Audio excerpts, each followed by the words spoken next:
when we think about our four constituencies, and those four are our customers, the labor groups, the communities in which we serve, and shareholders, which our shareholder, of course, is BRK, we didn't see any interest in the final round of these mergers occurring outside of the shareholder community.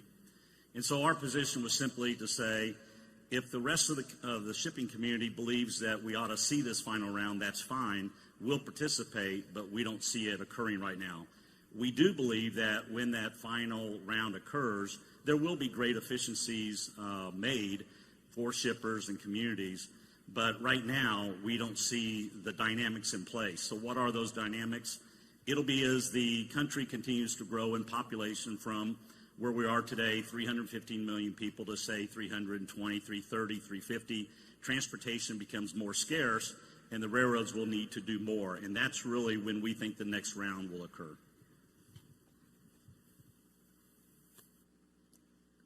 Okay, station 6.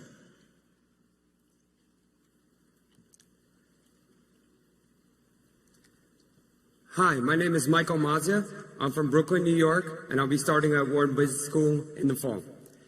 In an interview with Bloomberg Markets recently, Jamie Dimon defended the role banks play in financial markets, saying banks aren't markets. The market is amoral. You're a trade to the market. A bank is a relationship.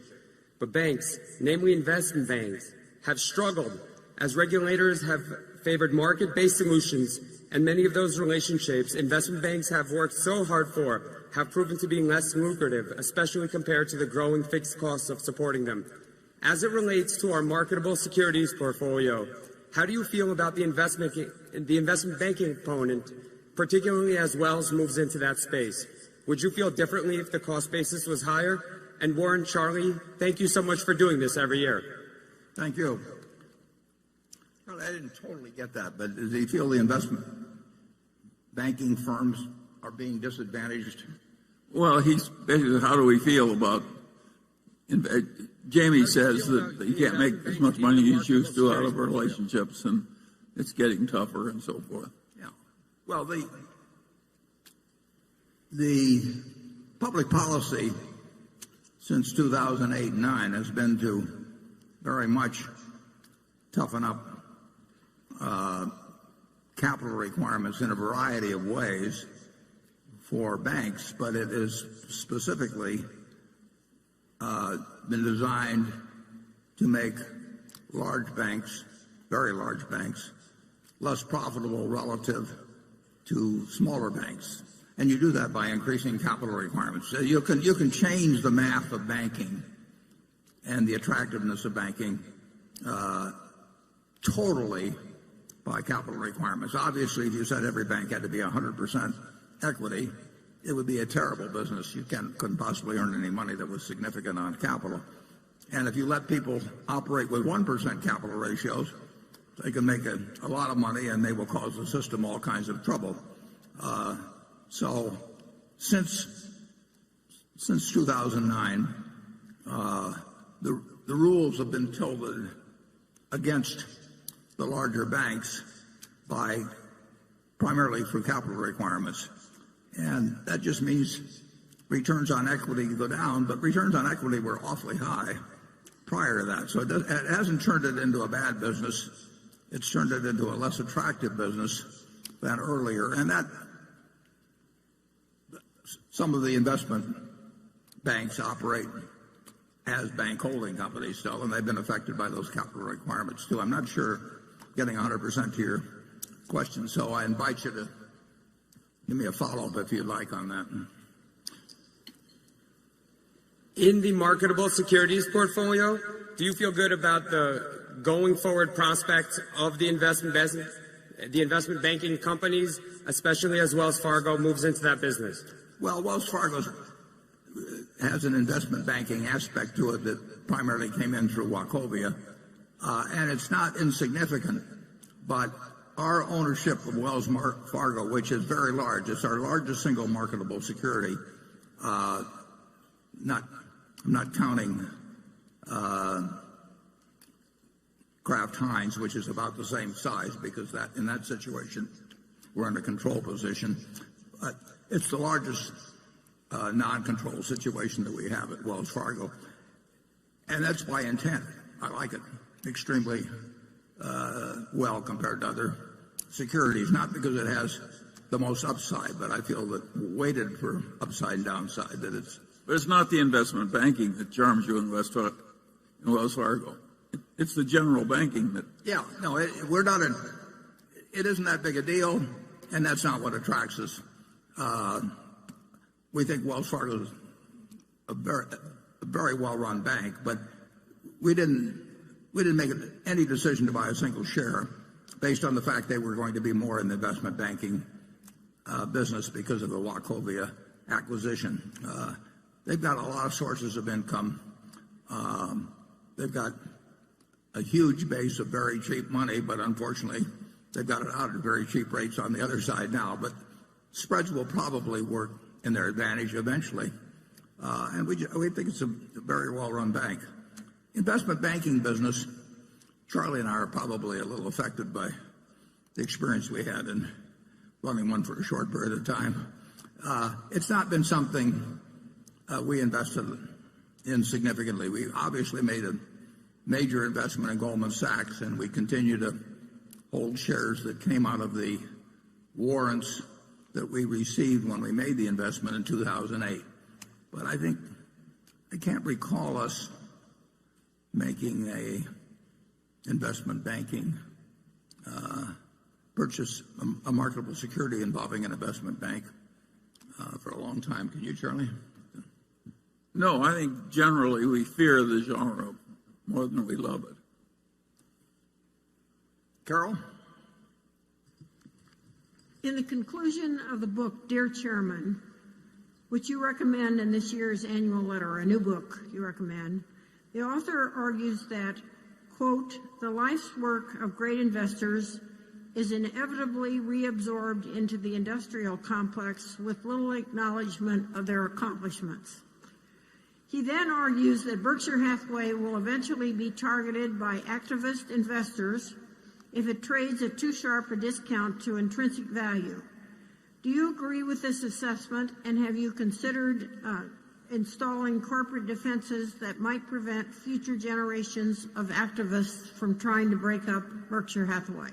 Yeah, I used to worry more about that than I do now. Partly, size is one factor.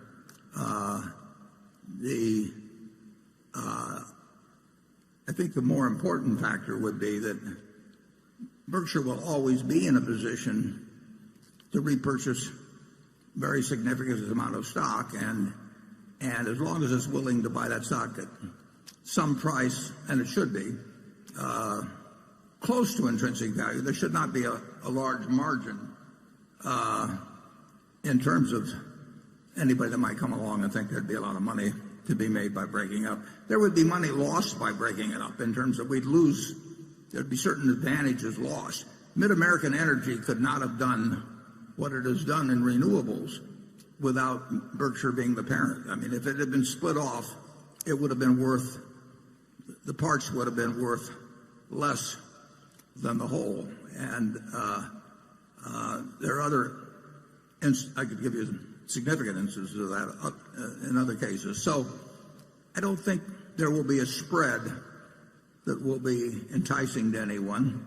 And beyond that, I think the numbers involved would be staggering. And I think we have a shareholder base that recognizes the advantages of both the Berkshire businesses and its culture. And so I think it's very, very unlikely. But there have been periods in business history where stocks where practically all stocks sold at dramatic discounts from what you might call intrinsic value.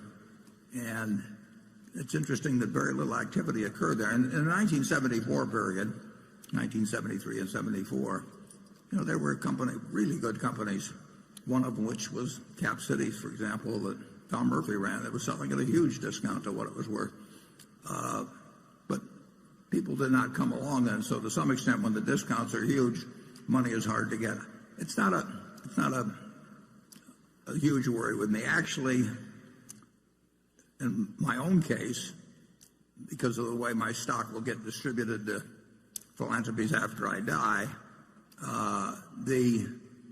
there'll be it's very likely that my estate, for some years, would be by far the largest shareholder of Berkshire in terms of votes, even with this distribution policy that occurs. It's not something I worry about now. I used to worry about it some, but it's not a factor now. Charlie? Well, I think we have almost no worries at all on this subject, and that most other people have a lot of thoroughly justifiable worry, and I think that helps us. So I look forward on this subject with optimism. You want to explain how it helps us, Charlie? Well, if you're being attacked by people you regard as evil and destructive and so on, and you want a strong ally, how many people would you pick in preference to Berkshire? My name is Warren Buffett, and I approve of that message. Jonathan. Leasing has quietly become an important contributor to Berkshire's earnings, with its several leasing units logging about $1 billion in combined annual pre-tax income.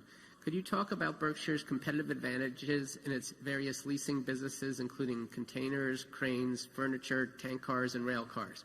Are there other leasing businesses you would be interested in entering, for instance, airplanes or commercial auto fleets? Plane leasing companies in particular seem to sell for reasonable prices and are often available. Yeah, well, we've got a very good truck leasing business in Extra, and we've got a good primarily tank car leasing business at Union Tank Car and Procar. And we expanded it by $1 billion when we bought the GE fleet recently. Leasing generally isn't something that we have to bring something to the party. At Extra, that's much more than just handing people a trailer and taking a check every month. There's important service advantages brought to that. But pure leasing of new cars, which is a huge business, the math is not that attractive for us. The banks have an advantage over us because their cost of funds is so low now. It's not quite as low as it looks, but I think Wells Fargo, I think the last figure was, down around 10 basis points. And when somebody has, maybe $1 trillion or so, and they're paying 10 basis points for it, I don't feel very competitive at Berkshire in that situation. So pure money type leasing is not an attractive business for us when we've got other people with a lower cost of funds. I mean, they've got the edge. And we have got rail car leasing involves a lot more than just a financial transaction. I mean, we've got huge activity in the repair field, and those cars require servicing in the same way in our trailer business. But you will not see us get in. Aircraft leasing doesn't interest me in the least. We've looked at that a lot of times, had various aircraft leasing companies offered to us, and that's a scary business. And some people have done well in it by in recent years by using short-term money to finance longer-term assets which have big residual risks, and that just isn't for us. Charlie? I think you've said it pretty well. We're well located now, but I don't think we've got huge opportunities. Okay. Station 7.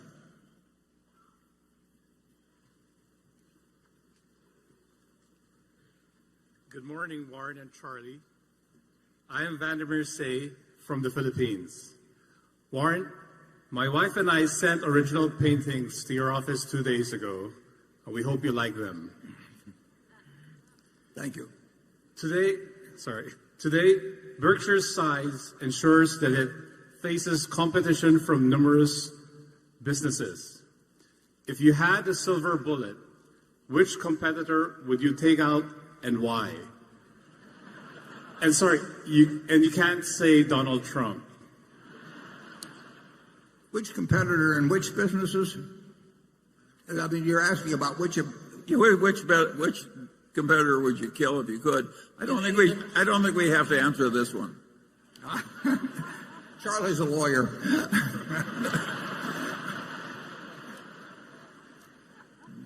But I've thought about the question. Now, we have lots of tough competitors, and we're in many areas we're a pretty tough competitor ourselves. And the real what we want our managers to be doing, is thinking every day about how to achieve a stronger competitive position. We call it widening the moat. But we want to turn out better products. We want to keep our costs down to a minimum. We want to be thinking about what our customers are likely to be wanting from us, a month, a year, 10 years from now. And generally, if you take care of your customer, the customer takes care of you. But there are cases where there is some force coming along that really is you may not have the answer for, and then you get out of that business. We had that department store in Baltimore in 1966, and if we kept it, we would have gone out of business. So recognizing reality is also important. I mean, you do not want to try and fix something that's unfixable. And we're not targeting competitors for destruction. We're just trying to do the best we can everywhere. Spoken like an antitrust lawyer. Okay. We really hope to be the ones that the other guys want to use the silver bullet on. Becky? This question comes from Ram and Raji Tarakad from Sugar Land, Texas.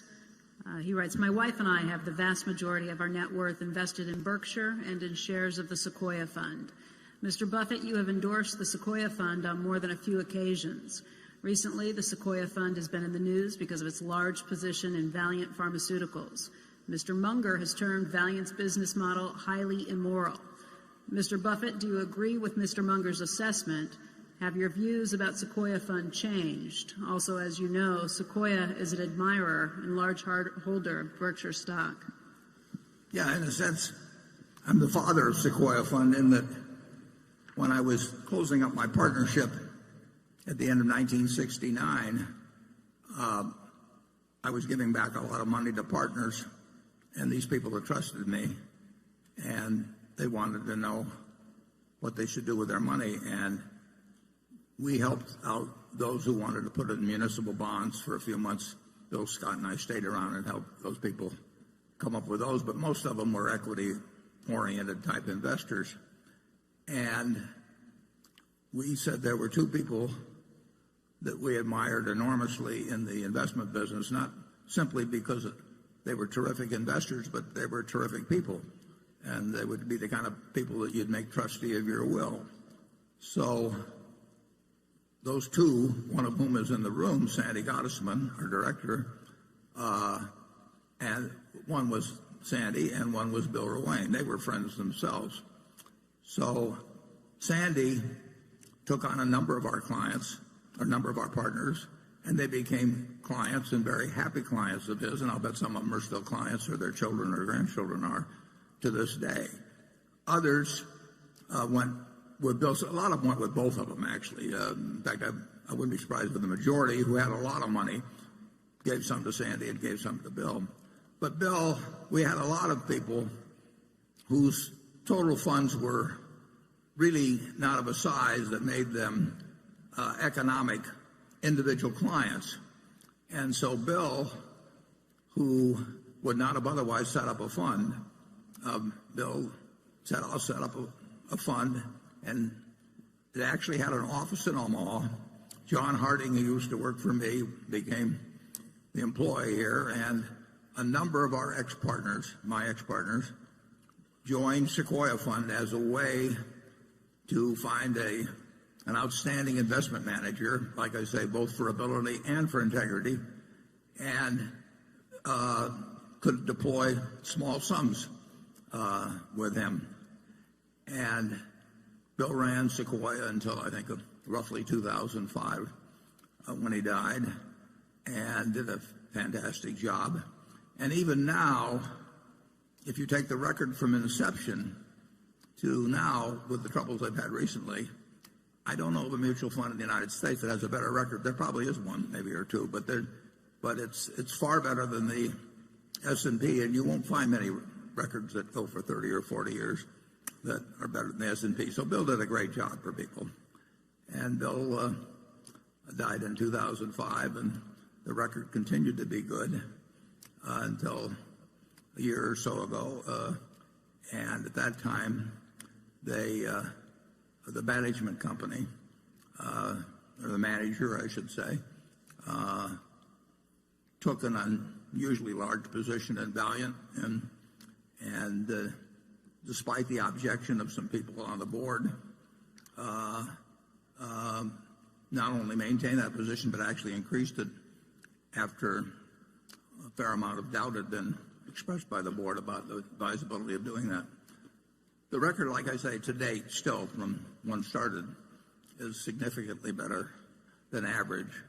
My understanding is that the manager who made the decision on Valiant is no longer running the operation, and that other people at Ruane Cunniff are doing so, and I have every reason to believe that I know that they're very smart, decent people who are good, are probably way better than average analysts in terms of Wall Street. So I think it was a very unfortunate period when the manager got overly entranced with a business model, which if you, I watched the Senate hearings a couple of days ago when Senator Collins and Senator McCaslin interrogated three people from Valiant, and it was not a pretty picture. In my view, the business model of Valiant was enormously flawed. It had been touted to us. We had several people who urged us strongly to buy Valiant, wanted us to meet Pearson, all that sort of thing. But it illustrated a principle that Pete Keywood, I think, said many, many years ago. He said, if you're looking for a manager, find somebody that's intelligent, energetic, and has integrity. And he said, if they don't have the last, be sure they don't have the first two. If you've got somebody who lacks integrity, you want to be dumb and lazy, you know. And if you get an intelligent, energetic guy or woman who is pursuing a course of action which, if put on the front page, would make you very unhappy, you can get in a lot of trouble. It may take a while. But Charlie and I have seen, and we're not remotely perfect at this, I don't mean that, but we've seen patterns. Pattern recognition gets very important in evaluating humans and businesses. And the pattern recognition isn't 100%, and none of the patterns exactly repeat themselves, but there are certain things in business and securities markets that we have seen over and over and that frequently come to a bad end, but frequently look extremely good in the short run. One which I talked about last year, I'm not referring to value in this regard, is the chain letter scheme, the disguised chain letter. You're going to see chain letters the rest of your life. Nobody calls them chain letters because that has a connotation that will scare you off, but they're disguised chain letters, and many of the schemes in Wall Street that are designed to fool people have that particular aspect to it. And there were patterns at Valiant that I think certainly if you go and watch those Senate hearings, I think you'll decide that there were patterns there that really should have been picked up on, and it's been very painful to the people of Sequoia. And I personally think that the people that are running Sequoia now are able people, and I'll get into in a second the difficulty of managing money. But first I'll give Charlie a chance to comment on this. Well, I totally agree with you that Sequoia, as reconstituted, is a reputable investment fund, and that the manager, as reconstituted, is a reputable investment advisor. And I've got quite a few friends and clients that use Roy and Kniff, and I've advised them to stay with the place as reconstituted. And I believe you've done the same thing, haven't you? Right. So we think the whole thing is fixed. Now, Valiant, of course, was a sewer, and those who created it deserve all the opprobrium that they got.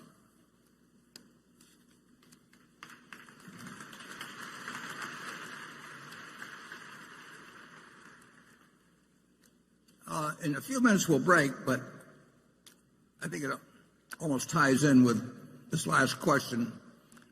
If we could put slide 3 up. I promised, some years ago I made a wager, and I promised to report before the lunch how the wager was coming out. And I've been doing that regularly, but it seems appropriate, since it's developed this far, to point out a rather obvious lesson, which was what I hoped to drive home to some degree by offering to make the wager originally. Incidentally, when I offered to make the wager, namely that somebody could pick out 5 hedge funds and I would take the unmanaged S&P index used by Vanguard fund, and I would bet that over a 10-year period that the unmanaged index would beat these 5 funds that were all being managed, presumably. They could pick any 5 funds that were managed by people who were charging incredible sums to people because of their supposed expertise. And fortunately, there's an organization called, or at least if you go to the internet, if you put in longbets.org, it's a terribly interesting website. You can have a lot of fun with it because people take the opposite side of various propositions that have a long tail to them and make bets as to the outcome, and then they both each side gives their reasons. And you can go to that website and you can find bets about,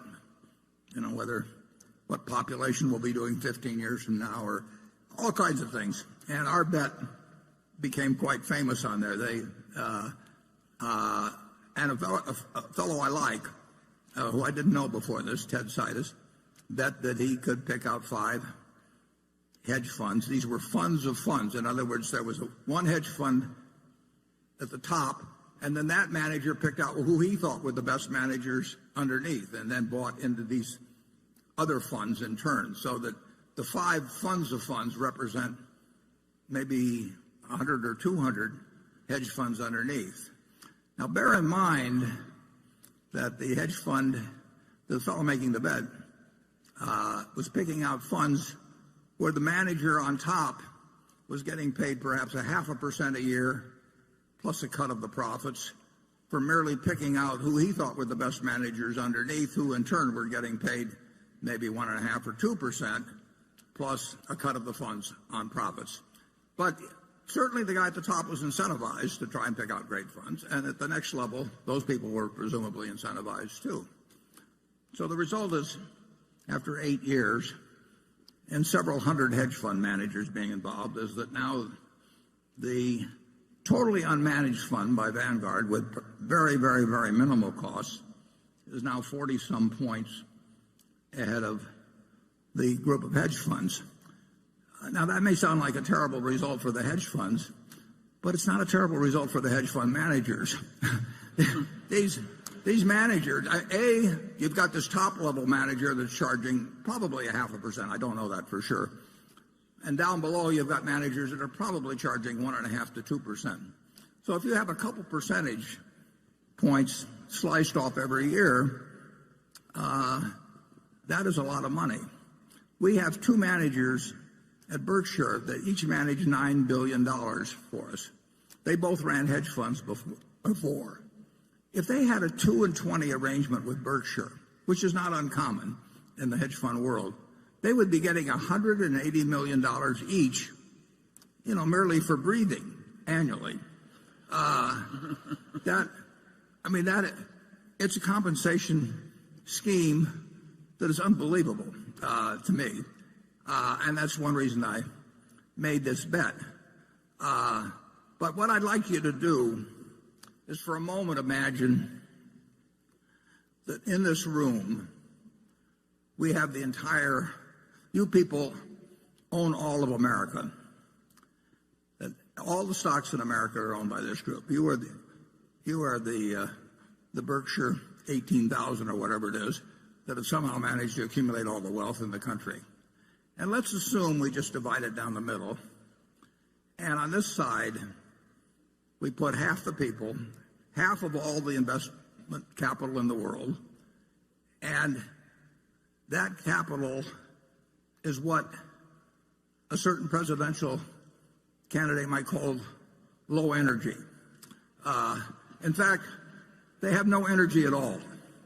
They buy half of everything that exists in the investment world, 50%, everyone on this side.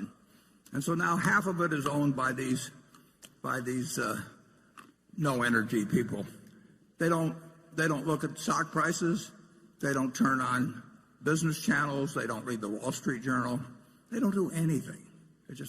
They are a slovenly group that just sits for year after year after year owning half of the country, half of America's business. Now, what's their result going to be? Their result is going to be exactly average as how American business does, because they own half of all of it. They have no expenses, no nothing. Now, what's going to happen with the other half? The other half are what we call the hyperactives. And the hyperactives, their gross result is also going to be half, right? They can't, the whole has to be the sum of the parts here, and this group by definition can't change from its half of the ultimate investment results.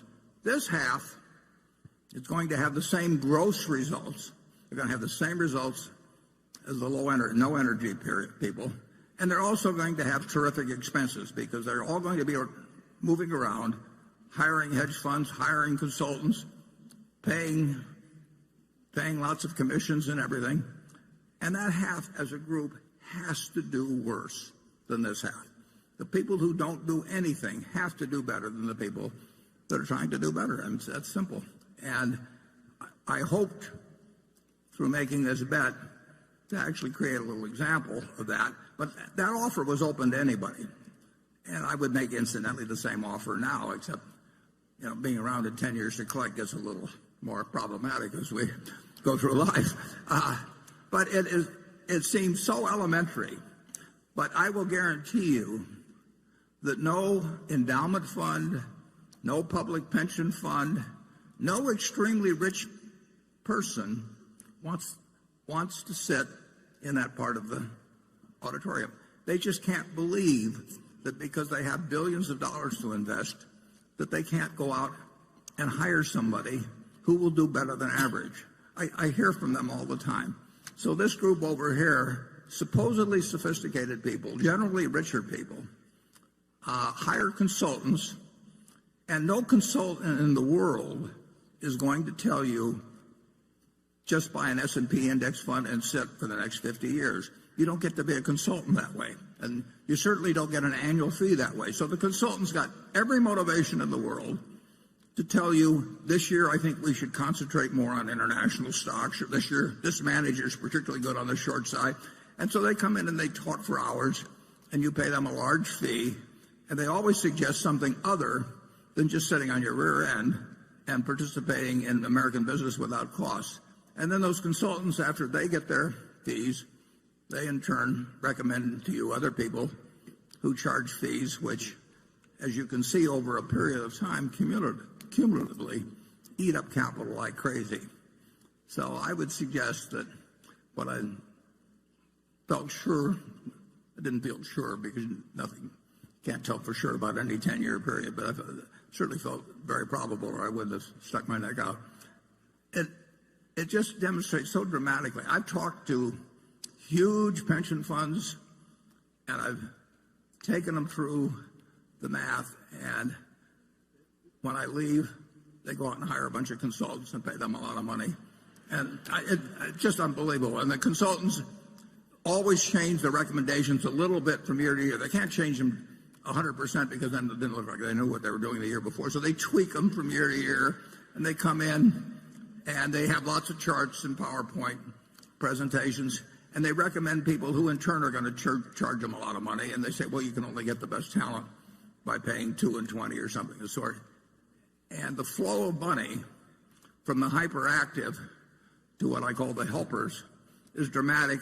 Well, this group over here sits here and absolutely gets the record of American industry. So I hope you'll realize that for the population as a whole, American business has done wonderfully, and the net result of hiring professional management, is a huge minus.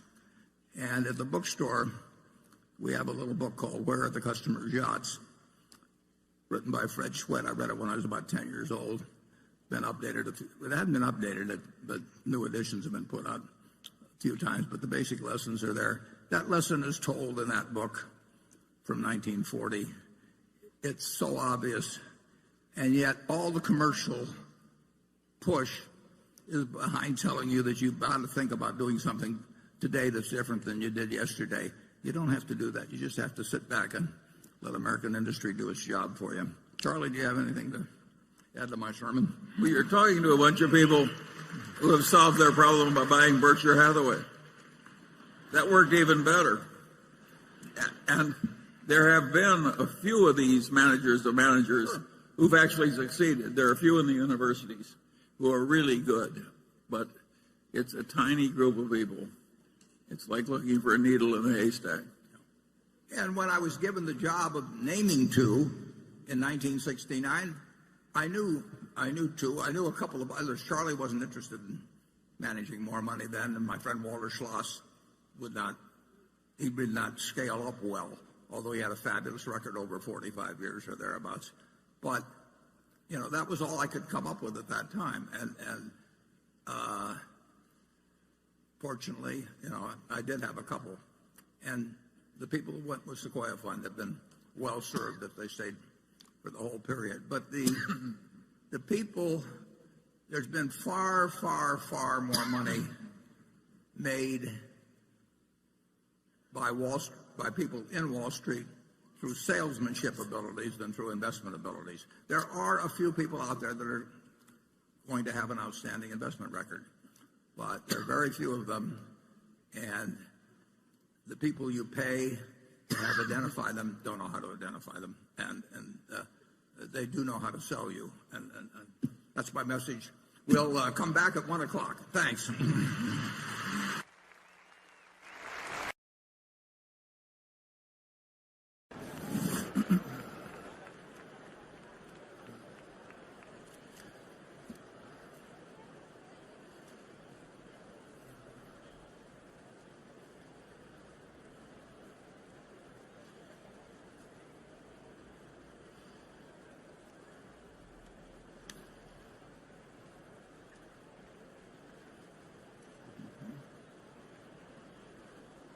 Still a big full hall. Yeah.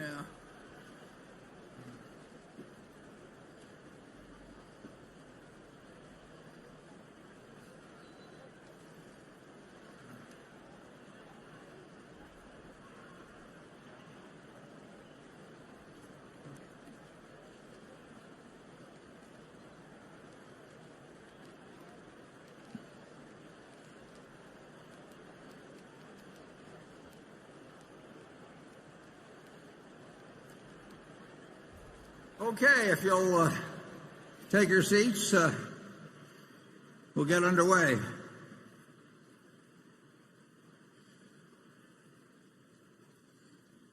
And next up is Cliff. Thank you. Berkshire has an online portal for commercial insurance business. I believe it's coveryourbusiness.com. Is there an opportunity in commercial lines to go direct, akin to what we've seen Geico do in personal auto insurance? Yeah, well, the answer to that is we'll find out. We have actually two online arrangements. I'm not sure whether they're both up yet. One is called, I believe it's called BIG. I think we got that domain name, BIG. And that will be run by the Applied Underwriters, which is a subsidiary of ours that writes workers' comp. And the other is run by Ajit. And then actually, we do commercial auto, some commercial auto, through Geico as well. So we will learn soon. I guess my message about inherited wealth is getting delivered here. Kids probably wants to put himself up for adoption now. So we have been a little bit, and we will be experimenting more with various insurance lines. When you look at what has happened, just take Amazon.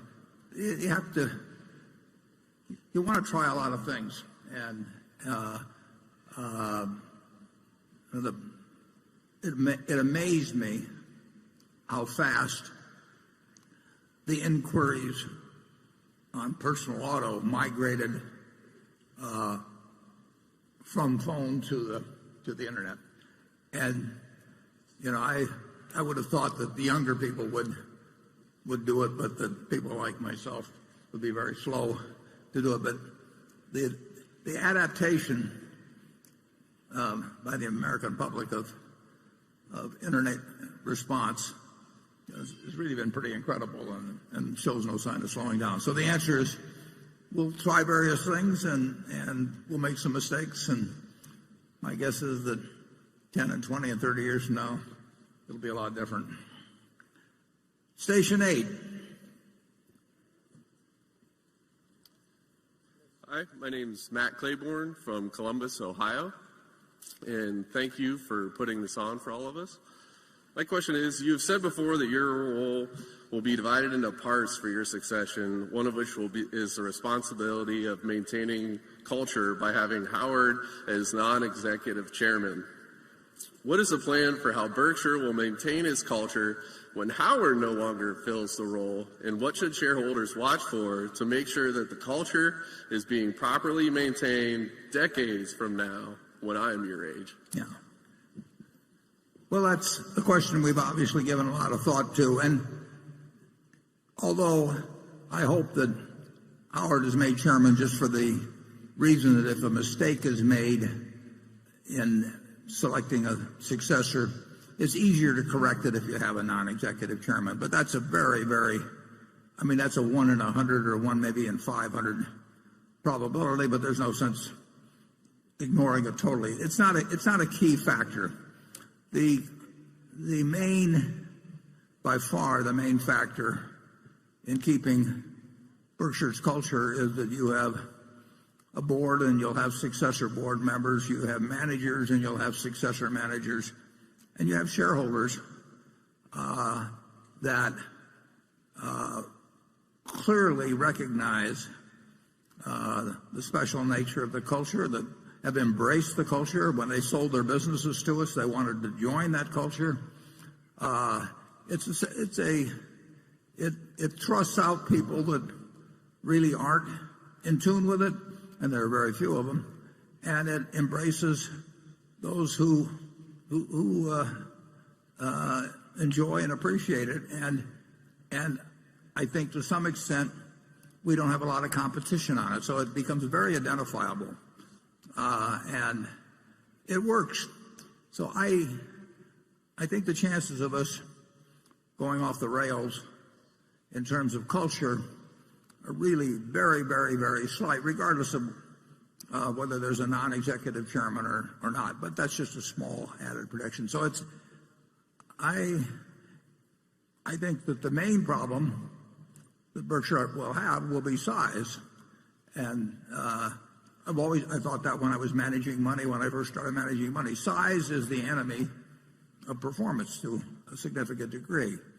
But I do think that the culture of Berkshire adds significantly to the value of the individual components viewed individually. And I don't see any evidence that there'd be any board member, any managers or anything that could in any way really move away from what we have now for many, many decades. Charlie? I'm even more optimistic than you are. I've never noticed it. I really think the culture is going to surprise everybody by how well it lasts and how well they do. They're going to wonder why they ever made any fuss over us in the first place. It's going to work very well. We've got so many good ingredients in place just in terms of the businesses and the people already here, at the companies. That's what I'm saying. There's just so much power in place. Another thing that's interesting is how little turnover we get in it too. So that the number of managers that have been needed, we've had to replace in the last 10 years are very few. Without a retirement age, and I tend to bring that up at every meeting to reinforce the idea. But without a retirement age and with people working because they love their jobs and they like the money as well, but their primary motive is that they really like accomplishing what they do in their jobs. And that means that we get long tenure out of our managers, so the turnover is low. The directors are not here for the money. And so we have great tenure among the directors, and I would argue that's a huge plus. It's going to go on a very long time. Andrew? Thank you, Warren. The following question comes from Aritz Galdos, and several other shareholders asked similar questions that are part of this as well. It's a bit of a multi-part question. About 24 men and women work with you, Warren, at our corporate office. I see from last year the quality of the picture has been improved in the annual report, so congratulations on that. However, looking at it, there is something that comes to anyone's attention, and is the lack of diversity among the staff. A 2015 analysis by Calvert Investments found that Coca-Cola was one of the best companies for workplace diversity, while Berkshire Hathaway was one of the worst. You've explicitly stated that you do not consider diversity when hiring for leadership roles and board members. Does that need to change? Are we missing any investment opportunities as a result? And do you consider diversity, however defined, of company leadership and staff when analyzing the value of a company that you may want to purchase? Well, it's a multiple-part question. The answer to the last one is no. What was the one before it? You've explicitly stated you do not consider diversity when hiring for leadership roles and board members. Does that need to change, and are we missing any investment opportunities as a result? No, we will select board members, and we lay it out, and we've done so for years, and I think we've been much more explicit than most companies. We are looking for people who are business savvy, shareholder oriented, and have a special interest in Berkshire. And we found people like that. And as a result, I think we've got the best board that we could have. They're not in it. They're clearly not in it for the money. I get called by consulting firms who've been told to get candidates for directors for other companies. And by the questions they ask, it's clear they've got something other than the three questions we ask in terms of directors in mind. They really want somebody whose name will reflect credit on the institution, which means a big name. One organization recently, the one that did the blood samples with small pricks, got they got some very big names on their board. And Theranos, I think, is that the way you pronounce it, Charlie? Theranos? Yeah. Yeah, and I mean, the names are great, but we're not interested in people that want to be on the board because they want to make $200,000 or $300,000 a year, for 10% of their time. And we're not interested in the ones for whom it's a prestige item, and who want to go and check boxes or that sort of thing. So I think we will continue to apply that test, business savvy, shareholder oriented, and with a strong personal interest in Berkshire. And every share of the Berkshire that our shareholders own, they bought just like everybody else in this room. They haven't gotten them on option, or they haven't gotten, I've been on boards where they've given me stock. I get it for breathing, basically. That half a dozen places that are maybe 3 or 4 that I was on the board of. We want our shareholders to walk in the shoes, our directors to walk in the shoes of shareholders. We want them to care a lot about the business, and we want to be smart enough so that they know enough about business that they know what they should get involved in and what they shouldn't get involved in. The people in the office, I'm hoping that when we take the Christmas picture again this year, they're exactly the same 25 that were there last year, even though we might have added 30,000 employees elsewhere and maybe 10 billion of sales or something like that. It's a remarkable group of people. And just take this meeting. Virtually every one of the 25, our CFO, my assistant, they've been doing job after job connected with making this meeting a success and a pleasant outing for our shareholders. It's a cooperative effort. The idea that you would have some department called annual meeting department, and you'd have a person in charge of it, and he would have an assistant, and then they would go to various conferences about holding annual meetings and build up, and then they'd hire consultants to come in and help them on the meeting. We just don't operate that way. It's a place where everybody helps each other.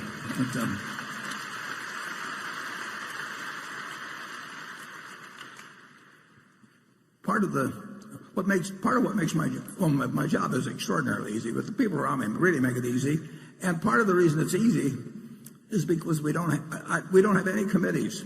Maybe we have some committee I don't know about, but I've never been invited to any committees. I'll put it that way at Berkshire. And we may have a PowerPoint someplace. I haven't seen it, and I wouldn't know how to use it anyway. We just don't have make work activities, and we might go to a baseball game together or something like that. But I've seen the other kind of operation, and I like ours better. I'll put it that way. Charlie? Well, years ago, I did some work for the Roman Catholic Archbishop of Los Angeles.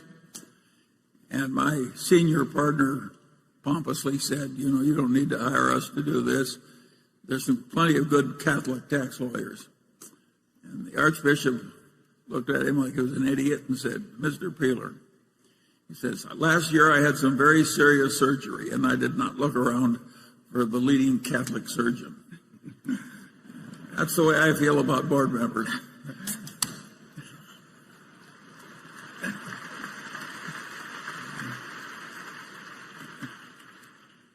Okay, Greg.